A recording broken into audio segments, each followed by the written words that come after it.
உண்மையின் உருவான கிறிஸ்துவில் நம்பிக்கை.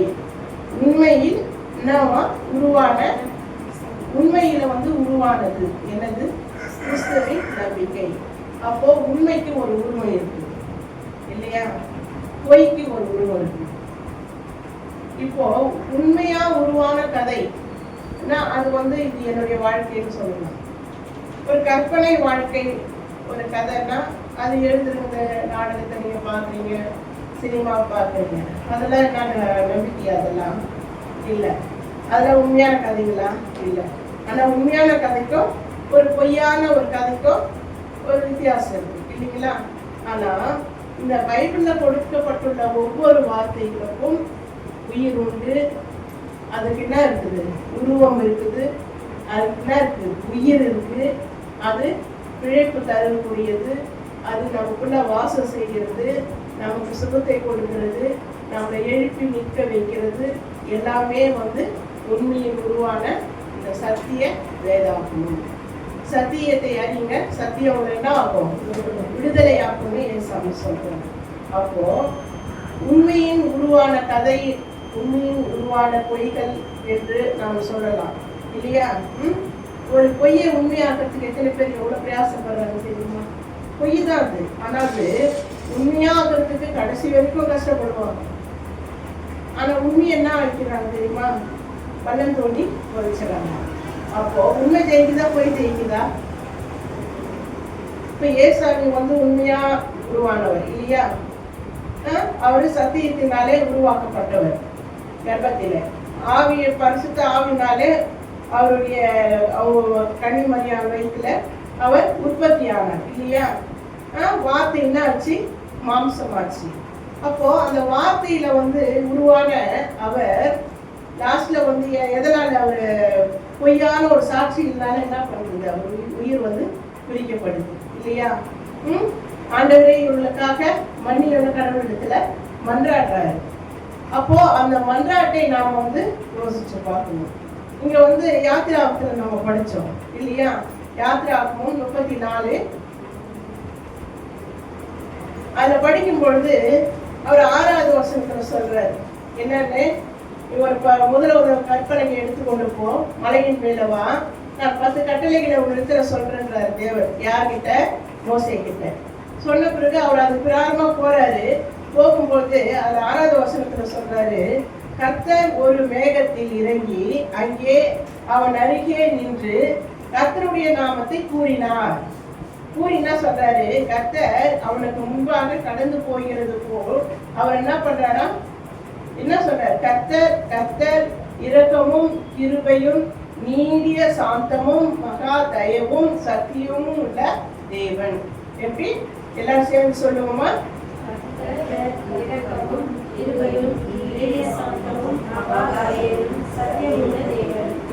எல்லாரும் சத்தமா கத்தி சொல்லுங்க.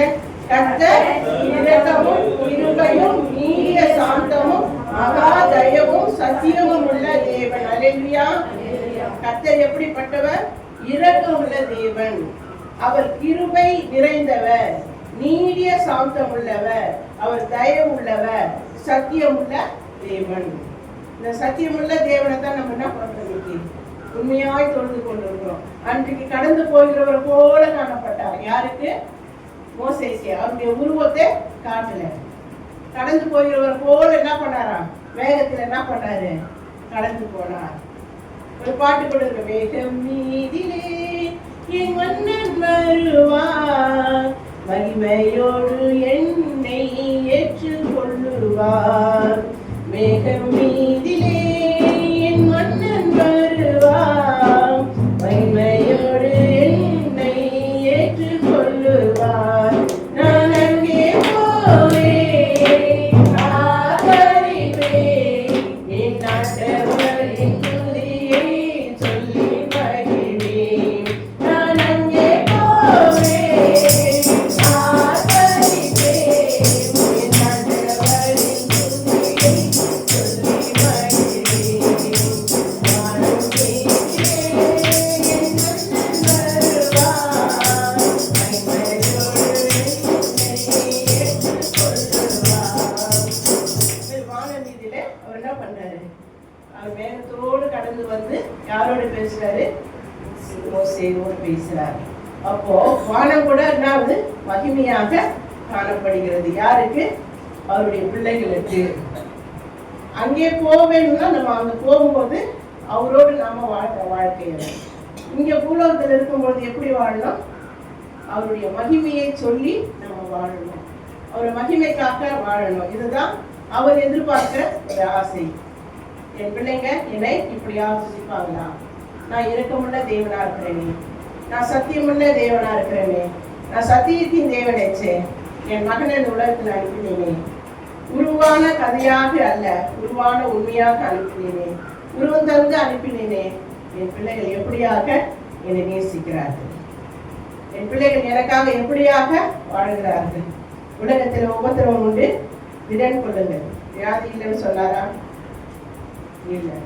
உங்களுக்கு உபத்திரவம் இல்லைன்னு சொன்னாரா? இல்லை. உங்களுக்கு கஷ்டம் இல்லைன்னு சொன்னாரா? இல்லை. எல்லாம் இருக்கும். திடன் கொள்ளுங்க, நான் உலகத்தை ஜெயித்தேன், என்னாலும் என்ன பண்றேன், சதா காலங்களும் நான் உங்களோடு கூட இருக்கிறேன் என்று சொன்னார். இருக்கிறேன் என்று சொன்னவர் இருக்கிறார். அதுல நமக்கு எந்த ஒரு சந்தேகமும் இல்லை. 9வது வசனம் வாசிப்போம். ஆண்டவரே, உம்முடைய கண்களில் எனக்கு கிருபை கிடைத்ததனால் எங்கள் நடுவில் ஆண்டவர் எழுந்தருள வேண்டும். இந்த ஜனங்கள் வணங்கா கழுத்துள்ளவர்கள், நீரோ எங்கள் அக்கிரமத்தையும் எங்கள் பாவத்தையும் மன்னித்து எங்களை உமக்கு சுதந்திரமாக ஏற்றுக்கொள்ளும் என்றேன். அல்லேலூயா. இவர்கள் வணங்கா கழுத்துள்ள மக்கள் தான் சுவாமி. யார் ஜெபிக்கிறது? இங்க மோசே வந்து தேவனோட மன்றாடுறாரு. யாருக்காக? தன் மக்களுக்காக. இவர்கள் வணங்கா கழுத்துள்ள ஜனங்க சாமி, இவர்களை மன்னிச்சிடுங்க, இவர்களுடைய பாவத்தையும் மன்னித்து இவர்கள் என்ன பண்ணுங்க, சுதந்திரமாக ஏற்றுக்கொள்ளுங்க. அன்றைக்கு அவர் ஜெபித்தாரு, அந்த மக்களை சுதந்திரமாக ஏற்றுக்கொள்ளும்படி மன்றாடினாரு. ஆனா புதிய ஏற்பாட்டுல ஏசாமி என்ன பண்றாரு? நம்ம வாசிச்ச சுவிசேஷ பாகத்துல அவர் தேவனிடத்துல அவர் மன்றாடுறாரு. எப்படி மன்றாடுறாரு? எழுப்போம். யோவான் எழுதின சுவிசேஷம் 17ஆம் அதிகாரம் 15 படிங்கம்மா. நீர் அவர்களை உலகத்திலிருந்து எடுத்துக்கொள்ளும்படி நான் வேண்டிக் கொள்ளாமல் நல்லா கவனிங்க. நீர் வந்து சுவாமி இந்த உலகத்திலிருந்து அவங்கள எடுத்துக்கொள்ளாதபடிக்கு படிக்குமா? நான் வேண்டிக் கொள்ளாமல் நான் வேண்டிக் கொள்ளல, இந்த உலகத்துல இருந்து அவங்க சாவச்சு தூக்கி எடுத்து போட்டுருவோம் சாமி, எடுத்து போடுங்கன்னு சொல்லி நான் என்ன பண்ணல, வேண்டல. யார் வேண்டது? நமக்காக ரத்தத்தை சிந்தி மரித்த ஆண்டவராக இயேசு கிறிஸ்து நமக்காக பிதாவின் இடத்துல என்ன பண்றாரு? வேண்டாரு. படிக்குமா?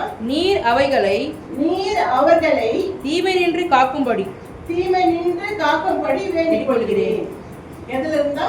தீமையிலிருந்து என்ன பண்ணணுமா? காக்கும்படி என்ன செய்யணுமா? வேண்டிக் கொள்கிறேன். அதைதான் அவர் செஞ்சாரு. இன்றைக்கு நாம அதைத்தான் நம்ம ஜெபிக்கிறோம். அவர் சொல்லி கற்றுக் கொடுத்து போன வழியை தான் இன்னைக்கு என்ன பண்றோம்? ஃபாலோ பண்றோம். ஆனா அன்னைக்கு கடவுள் வந்து அவர் மறிக்கிறதுக்கு முன்னதாக என்ன பண்றாரு? பிதாவின் இடத்துல என்ன பண்றாரு? வேண்டிக் கொள்கிறார். இயேசு இவைகளை சொன்ன, அதாவது சுவிசேஷம் சொன்ன பிறகு வேலை 2வது வசனம் பார்க்கணும்னா, வேலை வந்தது, நீர் உங்களுடைய குமாரனுக்கு தந்தலின யாவருக்கும் என்ன பண்ணாரு? அவர் நித்திய ஜீவனை கொடுக்கும் பொருட்டு மாம்சமான யாவர் மேலும் நீர் அவர்களுக்கு அதிகாரம் கொடுத்தபடியே உம்முடைய குமாரன் உம்முடைய மகிமையை படுத்தும்படிக்கு நீர் உம்முடைய குமாரனை மகிமைப்படுத்தும். அவர் மகிமைப்படுத்தி கொண்டே இருக்கிறாரு. என்னமா மகிமைப்படுத்தி இருக்கிறாரு. அந்த வேலையில என்ன பண்றாரு? ஜெபிக்கிறாரு. அதாவது நம்ம என்ன பண்றோம்? ஜெபிக்கும் பொழுது முதல்ல என்னதான் ஆரம்பிக்கணும்? ஸ்தோத்திரங்களை ஆரம்பிக்கும். ஸ்தோத்திரம் சொல்லி சொல்லி சொல்லிக்கிட்டே வரும்பொழுது பிதாக்கும் நமக்கும் ஆண்டவராக இயேசு கிறிஸ்து நமக்கும் பரிசுத்த ஆவி 3 பேரும் ஒருநிலை வரும்பொழுது ஆட்டோமேட்டிக்கா நம்மளுடைய வார்த்தைகள் வந்து எப்படி தெளிவான வார்த்தைகளாக, உண்மையின் வார்த்தை, அதாவது முழு மனதோடும் முழு பாரத்தோடு என்ன பண்ணுவோம்? நம்ம ஜெபிக்க ஆரம்பிப்போம். நம்மள அறியாமலே நம்ம சாதாரணமா சரீரத்திலிருந்து ஜெபிக்கிறதுக்கும் ஆவிக்குள்ளாகி ஜெபிக்கிறதுக்கும் வித்தியாசம் இருக்கும். அந்த ஜபம் வந்து எந்த ஒரு கடை இல்லாம கடவுளுக்கு நேரம் போகும். அவருக்கு நம்ம என்ன பண்ணுவோம், நேரம் என்ன பண்ணுவோம், பேசுவோம், சொல்லுவோம். ஆண்டவரை காரியங்கள் நிறைவேறணும், கடன் ஒன்று உணர்த்துவாரு, இந்த காரியங்கள் இப்படியா இருக்குது, இதை சொல்லுன்னு சொல்லும் போது கரெக்டாக சபையில் இருக்கிறவங்க யார் அது சம்மந்தப்பட்டாங்களோ அவங்களுக்கு அது டச் ஆகும். இதுதான் வந்து கடவுள் வந்து அவர் எல்லாத்தையும் முடிச்சிட்டு பிறகு மகிமையில என்ன பண்றாரு, ஜெபம் பண்றாரு. அந்த மகிமையில வந்து இன்றைய வரைக்கும் அவருடைய வாக்கு நமக்கு என்ன பண்ணப்பட்டிருக்குது, காப்பாற்றி கொண்டே வருகிறது. ஒவ்வொரு உபத்திரவத்திலையும், கஷ்டத்திலையும், வியாதியிலையும், இந்த உலக யுத்தங்களிலும் நம்மளை காப்பாற்றி கொண்டே என்ன பண்ணுது, வந்து கொண்டிருக்கிறது. அவர் வந்து நம்மை தீமையிலிருந்து விலக்கி காத்து கொள்ள வேண்டும் என்று ஜெபிக்கிறார். நான் உலகத்தான் அல்லாதது போல அவர்களும் உலகத்தார் அல்லவே. நம்ம என்ன பண்ணல, உலகத்தார் அல்ல. நம்ம என்னைக்கு இருந்தாலும் மறுத்து யார் இடத்துல போக வேண்டியவங்க, ஆண்டவராகிய இயேசு கிறிஸ்து நமக்காக உண்டு பண்ணின ஸ்தலத்திற்கு போக வேண்டியவங்க. அதனால வந்து அவர்கள் இந்த உலகத்துல வாழும்போது உபத்திரத்துல இருந்து அவர்களை விலக்கி, தீமையிலிருந்து விலக்கி என்ன பண்ணுங்க, காத்து கொள்ளுங்க. 19 படிங்கம்மா. அவர்களும் சத்தியத்தினாலே பரிசுத்தமாக்கப்பட்டவர்களாகும்படி அவர்களுக்காக நான் என்னை தானே பரிசுத்தமாக்குகிறேன். அவர் என்ன பண்ணாரு, நமக்காக அவர் பரிசுத்தமாக்கப்பட்டார். முதல்ல பாவத்தை சுமந்தார், சுமந்து என்ன பண்ணார், தன் ஜீவனை கொடுத்தார். நித்திய ஜீவனை நமக்கு கொடுக்கும்படியாக அவர் என்ன பண்ணாரு, பரிசுத்தமாய் எழுந்தார். பரிசுத்தமாய் எழுந்து என்ன பண்ணாரு, நீங்க மக்களுக்கு சத்தியத்தை அறிவிக்கும்படி நம்ம என்ன பண்றாரு, ஆசீர்வதிக்கிறாரு. உலகம் எங்கும் போய் என்ன பண்ணுங்க, சர்வ சிருஷ்டிக்கும் என்ன பண்ணுங்க, சுவிசேஷத்தை அறிவித்து பிதா குமாரன் பரிசுத்த ஆவியினாலே அவர்களுக்கு ஞானஸ்தானம் கொடுங்க. இந்த கட்டளை என்ன பண்றாரு, கொடுத்து என்ன பண்ண சொல்றாரு, நீங்க போயிட்டு அறிவிங்க. இதுதான் அவர் சொல்றாரு. கீழே படிங்கம்மா. நான் இவர்களுக்காக வேண்டிக் கொள்கிறதும் அல்லாமல் இவர்களுடைய வார்த்தையினால் என்னை விசுவாசிக்கிறவர்களுக்காகவும் வேண்டிக் கொள்கிறேன். அவருடைய வார்த்தையினாலே தன்னை விசுவாசிக்கிற யாவருக்காகவும் வேண்டிக் கொள்றாங்க. நம்ம போய் சத்தியத்தை சொன்னா அவங்க நம்ம இயேசு கிறிஸ்து உண்மையானவர்கள் என்று விசுவாசிக்கிறாங்க இல்லையா, அவர்களுக்காகவும் நான் வேண்டிக் கொள்கிறேன். எப்படி, உங்களுக்காகவும் வேண்டிக் கொள்றாரு, நீங்க சொல்லப்பட்டு நம்புறாங்க பாரு, அவங்களுக்காகவும் வேண்டிக் கொள்றாரு. இது முன்னாடியே கடவுள் என்ன பண்றாரு, இவைகள்லாம் வேண்டி வச்சுட்டு போறதுனாலதான் இன்னைக்கு அநேக ஊழியர்கள் என்ன பண்றது, ஜெயமா எழும்பி பிரகாசித்துக் கொண்டு இருக்கிறது. இதெல்லாம் உண்மையின் வார்த்தைகள், நடமாடும் வார்த்தைகள், நடமாடி உயிரை கொடுக்கிற வார்த்தைகள், உயிரை எடுக்கிற வார்த்தைகள் இல்லை. ஒரு சிலர் தான் சொல்லுவாங்க, நமக்கு ஒரு உதாரணத்துக்காக சொல்றேன், பேசியே கொண்டுடுவாப்பா சொல்லி கேள்விப்பட்டிருக்கீங்கள, அவகிட்ட பேசுறேன், பேசியே கொண்டுடுவாவா, செத்துப்பா, ஒவ்வொரு நாளும் சாவர மாதிரி அவர்கிட்டன்னு சொல்லுவோம் இல்லையா. அந்த மாதிரி பேச்சுவார்த்தை கிடையாது. இது வந்து உயிர் கொடுக்கிறது. சத்தியம் வந்து நமக்கு உயிரை கொடுக்கிறதாக காணப்படுகிறது. உம்முடைய சத்தியத்தினாலே அவர்களை பரிசுத்தமாக்கும். உம்முடைய சத்தியமே என்னம்மா, வசனமே சத்தியம். உம்முடைய வசனமே சத்தியம்.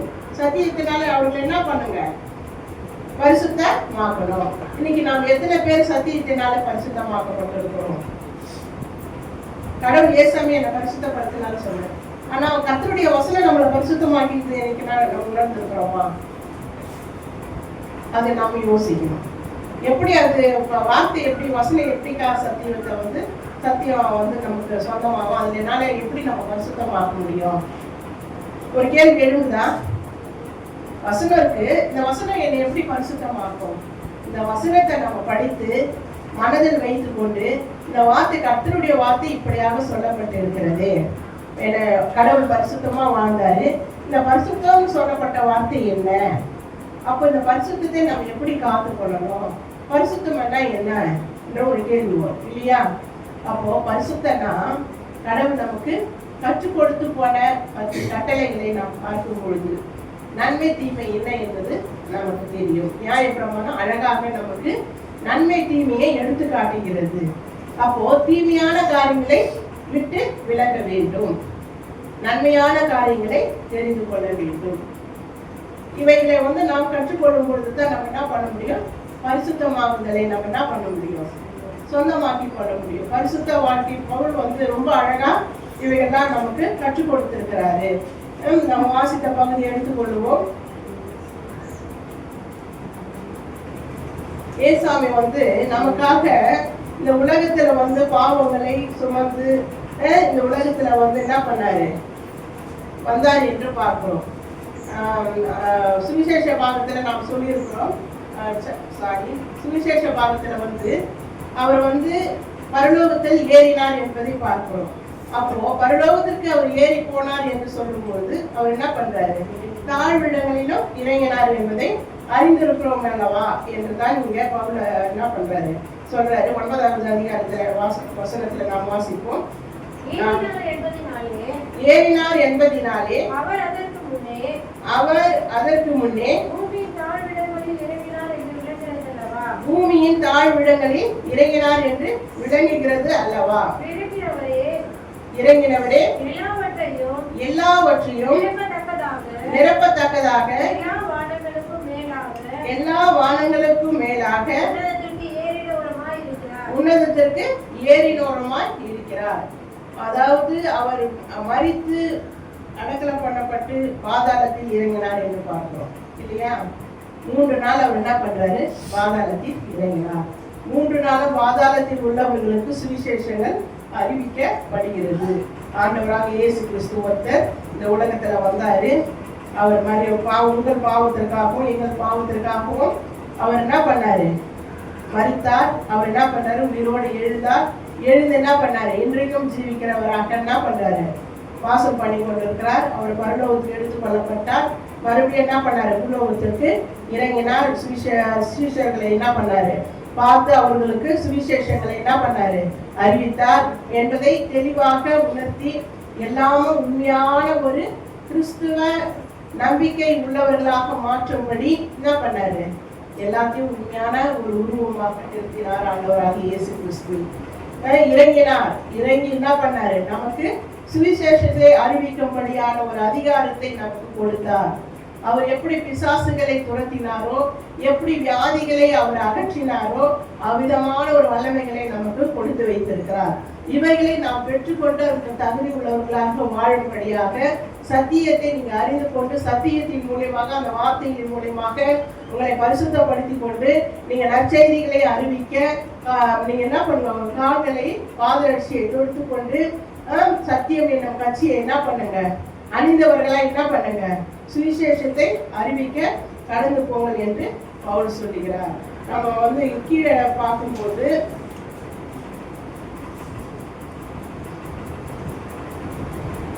17 படிக்குமா? ஆதலால் கர்த்தருக்குள் நான் உங்களுக்கு சாட்சியாக சொல்லி எச்சரிக்க வேண்டும் என்னவெனில் மற்ற புறஜாதிகள் தாங்கள் வீணான சிந்தனையிலே நடக்கிறது போல இனி நீங்கள் என்ன பண்ணுங்க, நடவாமல் இருங்கள். என்னது, மற்ற புறஜாதிகள் இயேசுவை அறியாதவர்கள் தான் வீணான சிந்தனைகள் என்ன பண்றாங்க, நடந்து போறாங்க. அது போல நீங்க என்ன பண்ணாதீங்க, பொய்யான ஒரு வாழ்க்கையை தெரிந்து கொண்டு கலாச்சாரங்களை கடைபிடித்து கொண்டு என்ன பண்ணாதீங்க, நடவாதீங்க. ஒரு சிலர் சொல்லுவாங்க, விக்கிரக ஆராதனை என்ன பண்ண விட்டு விலகுங்கன்றாங்க. மறைமுகமா வீணான சிந்தனைகளை என்ன பண்ணாதீங்க, பின்பற்றாதீங்க. உண்மையான ஆண்டவராக இயேசு கிறிஸ்துவை என்ன பண்ணுங்க, உங்களுக்கு சொந்த ரட்சகராக நீங்க என்ன பண்ணுங்க, ஏற்றுக்கொண்டு அவருக்காக வாழுங்க. அவருக்காக என்ன பண்ணுங்க, சத்தியத்தை நீங்க சுமந்தவர்களால் உங்களுக்கு தெரிந்த சத்தியத்தை அவர்களுக்கு சொல்லி அவர்களை கிறிஸ்தவர்களாக உருவாக்க என்ன பண்ணுங்க, முயற்சி செய்யுங்க. இதுதான் வாழ்க்கை. இதற்காகத்தான் இந்த உலகத்தில் நாம் உருவாக்கப்பட்டோம். இதற்காகத்தான் அந்த உலகத்தில் என்ன பண்ணி கொண்டு இருக்கிறோம், வாழ்ந்து கொண்டிருக்கிறோம். மனித பிறகு பரலோக ராஜ்யத்திற்குள்ளாக ஒவ்வொருத்தரையும் கடந்து செல்வதற்காகத்தான் ஆண்டவர் என்ன பண்ணாரு, நம்மளை தெரிந்து கொண்டார். மோசேயின் காலத்திலிருந்தே என்ன பண்ணியிருக்கிறாரு, இந்த சுவிசேஷத்தை அறிவிக்கப்பட்டிருக்கிறது. அதே இரக்கமுள்ள ஆண்டவர் தான், அதே சமாதானத்தை உண்டு பண்ணுகிறவர் தான், அதே நீடிய சாந்தம் உள்ள தேவன், சத்திய தேவன். பேர்கள் வந்து சொல்லிக்கொண்டே போகலாம். அவருக்கு 1000 தலைமுறை மட்டும் அவர் இரக்கம் செய்கிற தேவனா இருக்கிறபடினாலே நாம் என்ன பண்றோம், இந்த சத்தியத்தை நாம் சொந்தமாக்கி கொண்டு இந்த சத்திய வார்த்தைகளை சொந்தமாக்கிக் கொண்டு ஆண்டவராக இயேசு கிறிஸ்து எனக்காக இந்த உலகத்தில் வந்தார், என்னை ரட்சித்தார், நான் ரட்சிக்கப்பட்டிருக்கிறேன். இன்று வரைக்கும் நான் நின்று கொண்டிருப்பது என் தேவனுடைய கிருபையினாலே நின்று கொண்டிருக்கிறேன். நான் அவருக்காக வாழ்வது போல என் பிள்ளைகளும் அவருக்காக வாழ வேண்டும். இந்த நித்திய வாழ்வை பெற்றுக்கொள்ள வேண்டும். என் இனத்தார் பெற்றுக்கொள்ள வேண்டும். என் ஜனங்கள் பெற்றுக்கொள்ள வேண்டும்.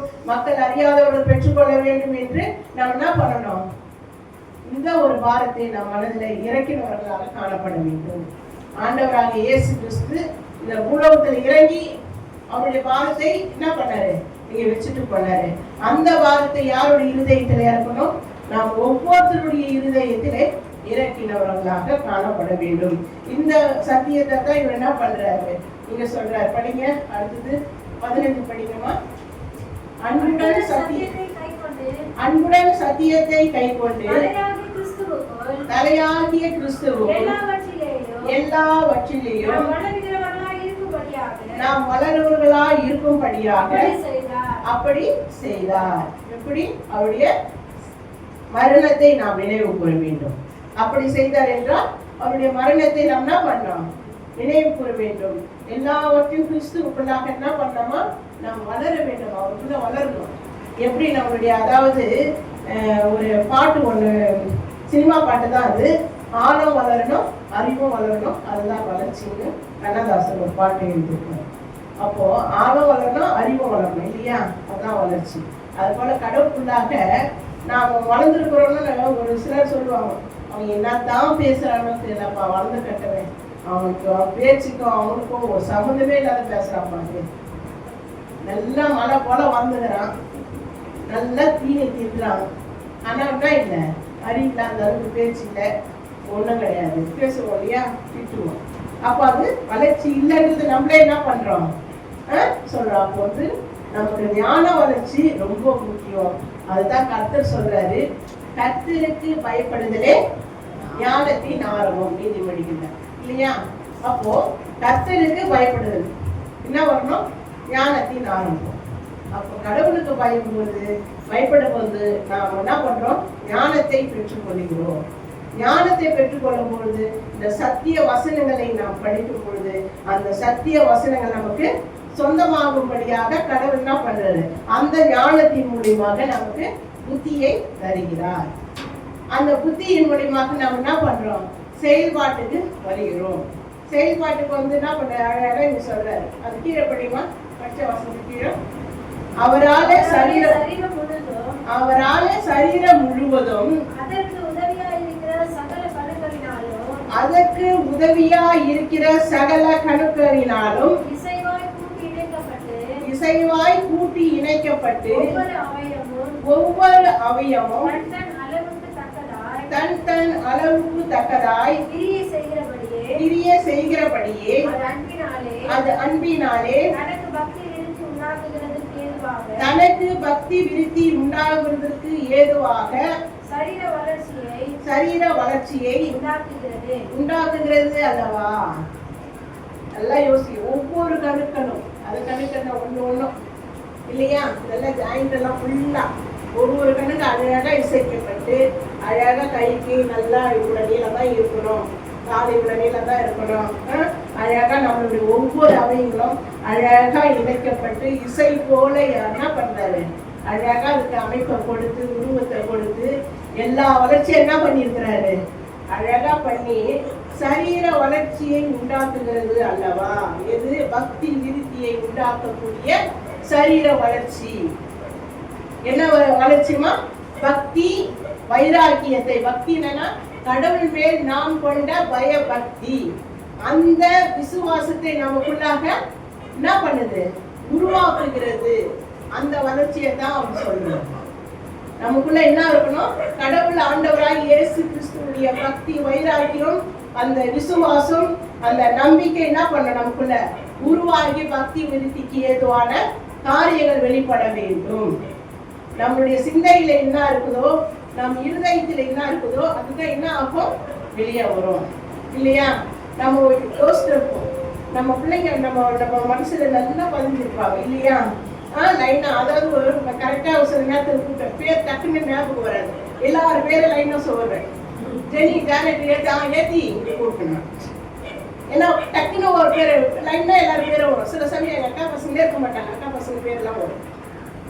ஏன்னா நம்மளோட இருதயத்துல எது பதிஞ்சிருந்தா அது என்ன ஆகும், வெளியே வரும். அது போலதான் கடவுளுடைய சத்திய வசனங்களை நம் இருதயமாக பழையில எழுதி கொண்டோம்னால், இப்போ ஒரு அரசாங்கத்துல ஒரு சட்டம் போட்டிருக்காங்க. அதாவது அவங்களுக்கு 30,000 ரூபாய் சேலரியா. என்னது, மத கலவரம் பண்ணா அவங்களுக்கு எவ்வளவு சேலரி? 30,000 ரூபாய் சேலரி. அந்த பாஜக சொல்றாங்க. கட்சி பற்றியில எனக்கு ரொம்ப தெரியாது, என் வீட்டுக்கார சொல்லிட்டு இருந்தாரு. நான் சொன்னேன், எல்லாத்துக்கு இது இப்படியோ ஒரு இருக்கு கட்சி, அந்த கட்சி கடவுளை அழிச்சுதான் போட்டாதான் இல்லை இல்லையா? மத கலர்ச்சி என்ன, எதுக்காக உலக நிம்மதியா சந்தோஷமா வாழ்ந்துட்டு இருக்கு இல்லையா? எதுக்காக அந்த கலவரத்தை ஏற்படுத்தணும்? நீ உன்னுடைய வாழ்க்கையை நீ வாழ்ந்துட்டு போ, கிறிஸ்துவ வாழ்க்கையில வாழ்ந்துட்டு போட்டோம். எதுக்காக நீ மத கலவரத்தை நான் ஏன் ஏற்படுத்துற? ஏதோ உண்மையின் காரியங்களும் சொல்றோம், ஏத்துக்கிறேன் உண்மை ஏத்துக்கணும் போங்க, அதை பற்றி உங்களுக்கு ஒண்ணு தேவையில்லை. எதுக்காக கலவரத்தை ஏற்படுத்துறது? நம்ம ஆண்டவராக இயேசு கிறிஸ்து சமாதானத்தை உண்டு பண்ண வந்தார், சந்தோஷத்தை கொடுக்க வந்தார். நீ இந்த மனுஷன் என்ன பண்றத கெடுக்கிறதுக்கு வந்து இருக்கா. அப்போ கடவுள் என்ன பண்ணுவாரு? கரெக்டா யுத்தம் பண்ணுவாரு. அப்போ யுத்தம் பண்ண கடவுளுடைய மனுஷர்கள் என்ன செய்யணும்? என்ன செய்யணுங்க? ஜபம் பண்ணணும். ஜபம் பண்ண சொல்லித்தான் இங்க என்ன பண்றாங்க, நம்ம பவுலும் சொல்றாரு, சர்வாயுத வர்க்கத்தை என்ன பண்ணுங்க நீங்க கொடுத்து படிங்கம்மா. அது எபேசியர் 6:13 படிங்கம்மா. ஏனெனில் மாம்சத்தோடும் நீங்கள் பிசாசின் தந்திரங்களோடு எதிர்த்து நிற்க திராணி உள்ளவர்களாகும்படி தேவனுடைய சர்வாயுத வர்க்கத்தையும் தரித்துக் கொள்ளுங்கள். ஏனெனில்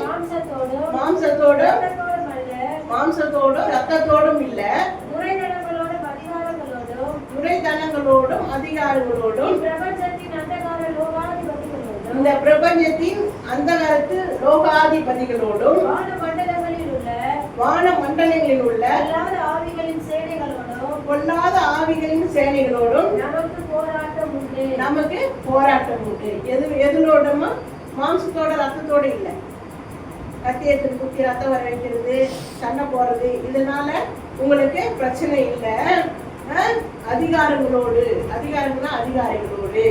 இப்பிரபஞ்சத்தின் அந்தகார லோகாதிபதிகளோடு, இந்த பிரபஞ்சத்தின் பொல்லாத ஆவிகளோடு, பிசாசின் தந்திரங்களுள்ள ஆவிகளோடு, வான மண்டலத்தின் பொல்லாத ஆவிகளோடு, பிசாசுகளோடு உங்களுக்கு என்ன உண்டு? போராட்டம் உண்டு. ஆகையால் தீங்கு நாளிலே அவைகளை நீங்கள் எதிர்க்கும்படிக்கு, எப்படி அந்த தீங்கு நாட்களிலே அவைகளை நீங்கள் எதிர்க்கும்படி சகலத்தையும் முடித்தவர்களாய் நிற்கவும் திராணி உள்ளவர்களாகும்படிக்கு, எல்லாத்தையும் நம்ம முடிக்கிறவர்களாய் திராணி உள்ள ஆகும்படிக்கு தேவனுடைய சர்வாயுத வர்க்கத்தை என்ன பண்ணுங்க? எடுத்துக்கொள்ளுங்க. அவருடைய சர்வாயுத வர்க்கத்தை இந்த சத்திய வசனங்களை என்ன பண்ணுங்க? உங்க கைகளை உங்க மனதில எடுத்துக்கொள்ளுங்க. சத்தியம் என்னும் கட்சியை உங்கள் அறையிலே கட்டினவர்களாகவும், இந்த சத்தியத்தை உங்கள் அறைகளை என்ன பண்ணணும்? கட்டினவர்களாகவும், நீதி என்னும் மார்க்கவசத்தை தரித்தவர்களாகவும். மார்க்கவசம் என்ன? போருக்கு போகிறவங்கெல்லாம் மார்க்கவசம் அறிவோம். கத்தி பட்டா கூட என்ன, அதுக்குள்ள நம்ம மேல படாது, அது மேலதான் படும். அதாவது நீங்க டிவியில யுத்தம் பண்ணும்பொழுது இதெல்லாம் பார்த்துருப்பீங்க. எனக்கு கூட வந்து அது மாதிரி பார்த்து தான் படிப்பேன், நேர்ல பார்த்தது கிடையாது. அது போல ஒரு ஆயுதங்களை தரித்தவர்களாகவும், சமாதானத்தில் சுவிசேஷத்திற்குரிய ஆயுதம் என்ற பாதரட்சியை கால்களில் தொடுத்தவர்களாகவும், பொல்லாத ஏயும் அக்னி ஸ்திரங்களை எல்லாம் அழுத்து போடத்தக்கதாகவும், எல்லாவற்றிற்கும் மேலாக விசுவாசம் என்னும் கேடகத்தை பிடித்து கொண்டவர்களாயும் நில்லுங்கள். லட்சியமே என தலைசீராவையும் தேவ வசனமாகிய ஆவியின் பட்டயத்தையும் எடுத்துக்கொள்ளுங்கள். இந்த ஆவியின் பட்டயத்தை எடுத்துக்கொள்ள நம்மளுக்கு என்ன பண்ணணும்? போராடும். இந்த வசனங்களை நம்ம தெரிஞ்சாதான் என்ன பண்ண முடியும்? நம்ம போராட முடியும். ஆண்டவர் நீங்க சொல்லியிருக்கீங்க, சர்வாயுத வர்க்கத்தை தரித்து கொண்டு நில்லுங்கன்னு சொன்னீங்க. இப்படி சத்திய வசனத்தை கொண்டு சொல்ற சுவாமி ஆண்டவராக இயேசு கிறிஸ்து நாமத்தினால இந்த பொல்லாத பிசாசை என்ன பண்றேன்? அகற்ற. இனிமேல் பிரச்சனைகளை உண்டாக்குற, சமாதானத்தை கெடுக்கிற, என் குடும்பத்துல வந்து வியாதிகளை கொடுக்கிற, என் குடும்பத்துல சமாதானம் இல்லாத கெடுத்து கொண்டு இருக்கிற எல்லா பொல்லாங்கின் காரியங்களை என்ன பண்றேன், நான் இப்பொழுது இயேசுவின் நாமத்தினாலே அகற்றிக்கிறேன்னு சொல்லி ஜெபம் பண்ணணும். இதை நம்ம கத்துக்கணும். இது வந்து அழகா சொல்லி கொடுத்துருங்க. எப்படி வந்து பிசாசோட நம்ம உலகத்தில் உள்ள வியாதிகளோட போராடுறது அழகா என்ன பண்றாரு சொல்லி கொடுக்குறாரு. இந்த சர்வாயுத வர்க்கத்தை என்ன பண்ணுங்க, நீங்க அணிந்திக்குவாய். உங்களுக்கு யுத்தம் வந்து பிரச்சனைகள்லாம் இது போல வரும், வந்ததுன்னா அப்படி நில்லுங்க. ஏன்னா அவங்க அப்படிதான் நின்னாங்க. யாரு சீஷர்லாம் என்ன பண்ணாங்க, வசனத்தை கொண்டு நின்னுதான் என்ன பண்ணாங்க, ஜெயித்தாங்க. ஆண்டவர் உங்களால ஜெயிக்க முடியும்னு சொல்லி இருக்கிறாரு. அப்போ ஜெயிக்கணும்னா நமக்கு என்ன பண்ணணும், சத்திய வசனங்கள் தெரிய வேண்டும். அதுதான் சொல்ல ஆண்டவர் சொல்றது, சத்தியத்தை அறிந்து கொள்ளுங்க, சத்தியம் உங்களை என்ன ஆக்கும், விடுதலை ஆக்கும். சத்தியத்தை அறிஞ்சுக்கணும், சத்தியத்தை நம்ம சொந்தமாக்கிக்கணும். அப்பதான் நம்ம என்ன பண்ண முடியும், யுத்தம் பண்ண முடியும். நம்ம ஆயத்தப்படாம என்ன பண்ண முடியாது, யுத்தத்துக்கு நிக்க முடியாது. ஆயத்தப்படணும். எப்படி ஒரு போருக்கு போனோம்னா கூட ஒரு ட்ரைனிங் இருக்கு இல்லையா? அப்ப இந்த உலகத்துல போராடக்கூடிய இந்த சத்திய வசனங்கள் என்ன பண்ணணும், படிக்கணும். அதுக்காக ஒரு நம்ம காலேஜுக்கு போகணுன்ற அவசியம் கிடையாது. ஒவ்வொரு நாளும் காலையில அவர் என்ன பண்ற, மோசே காலையில் அதிகாலை வேலையில மலையின் மேல ஏறி போறாரு இல்லையா? 4 டைம்ல எழுந்து ஒரு 5 வசனம்னா கூட நீங்க படிச்சு சொல்ல மாட்டீங்க. சொந்தமாயினா யோசிங்க, அது உங்களுக்குள்ள கிரியை செய்யும். கிரியை செய்து உங்களுடைய இருதயத்துல கலக்கும். உங்க இருதயத்துல கலந்து என்ன பண்ண, ரத்தத்துல ஓட ஆரம்பிக்கும். ரத்தத்துல ஓட ஆரம்பிச்சு ஆட்டோமேட்டிக்கா உங்களுக்குள்ள என்ன வரும், தைரியம், வீரியம் எல்லாமே வந்துடும். ஒரு மாத்திரை, இந்த மாத்திரை வந்து நம்ம உடல்ல போயிட்டு நம்பிக்கை, இந்த மாத்திரை சாப்பிட்டா என்ன ஆகும், நமக்கு சுகம் கிடைக்கும்னு நினைக்கும் பொழுது இந்த சத்தியம் என்ன வார்த்தை வந்து கலந்து வேலை செய்யாதா?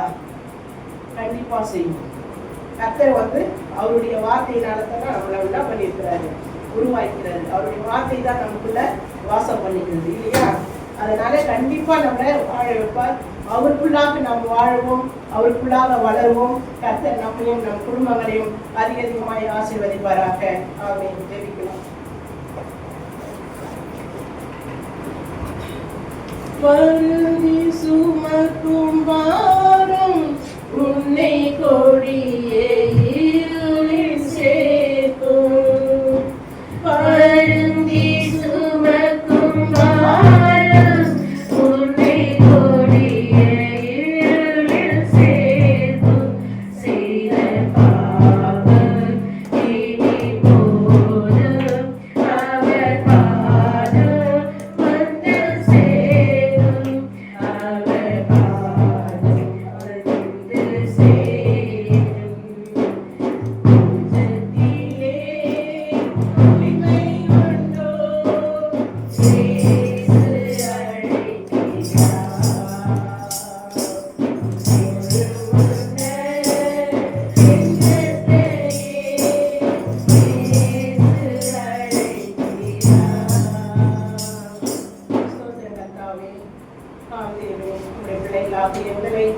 ஒவ்வொருத்தரையும் தாழ்த்தியுடைய கரங்களில் ஒப்பு கொடுக்கிறோம். அப்பா ஆண்டவரே, உண்மையின் உருவமாக நீ இந்த உலகத்தில் வந்தது போல உண்மையின் உருவமாக நாம் உங்களுக்கு சாட்சி தர ஆண்டவரே, எங்களை நீர் ஆசீர்வதிக்கும்படியாய் எங்கள் ஒவ்வொருத்தையும் தாழ்த்தியுடைய கரங்களில் ஒப்பு கொடுக்கிறோம். அப்பா ஆண்டவரே, உமக்கு நாங்கள் உண்மையாய் ஊழியம் செய்த எங்கள் ஊழியங்களை நீர் ஆசீர்வதித்து இன்னுமாய் ஆண்டவரே உங்களுடைய ஊழியத்தில் எங்களை பலப்படுத்துவோம், எங்கள் பிள்ளைகளை பலப்படுத்துவோம். அப்பா, எங்களை முற்றிலுமாய் ஒப்பு கொடுக்கிறோம். உமக்குள்ளாக எங்களை நீர் பலப்படுத்திக் கொள்ளுங்க. எங்கள் பலவீனங்களை உடைய கரங்களில் ஒப்பு கொடுக்கிறோம் சுவாமி.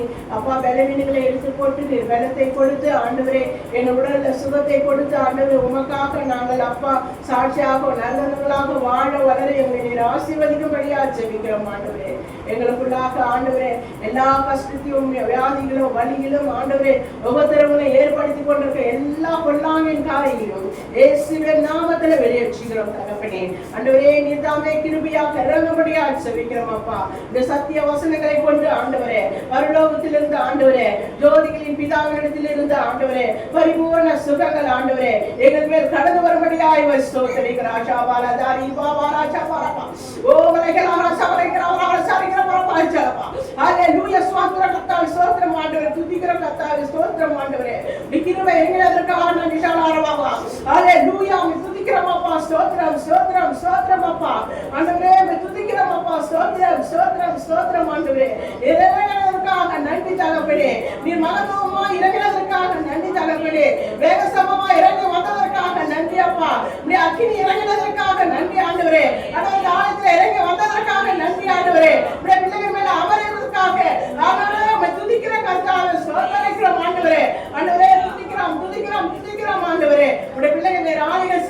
தகப்பனே வழிநடத்துங்க ஆண்டவரே. இம்மட்ட காத்து வழிநடத்தின எபினேசர் இவரை நாட்களில் எங்களை காத்து பலப்படுத்தி வழிநடத்த வேண்டுமா இயேசுவின் நாமத்தை வேண்டிக் கொள்கிறோம் பிதாவே. ஆமென்.